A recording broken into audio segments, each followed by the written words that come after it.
Okay, students, so today we have studied this unit number 6, Pakistan, page 29. So this chapter is all about Pakistan, which is situated in Asia. It has four main provinces. We all know the national flag of Pakistan, which is of green and white color. The green part means the Muslim majority, while the white part represents the minority. The crescent is the symbol of the Islamic identity. The flag stands for the freedom, liberty, and equality. Urdu is the national language of Pakistan, and Urdu is understood all over the world.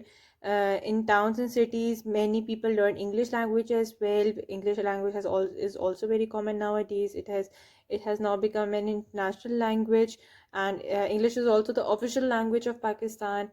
Then in poetry and music, there are many poets: Ghalib, Mir Taqi Mir, Allama Iqbal, Faiz Ahmed Faiz, Ahmed Faraz, which are the most famous poets of our country. Music is a very important part of the Pakistani culture. It is enjoyed all over the world. People mostly use classical and modern musics, and some wind instruments also used, such as flute and shehnai. The provincial and songs are known as the folk music.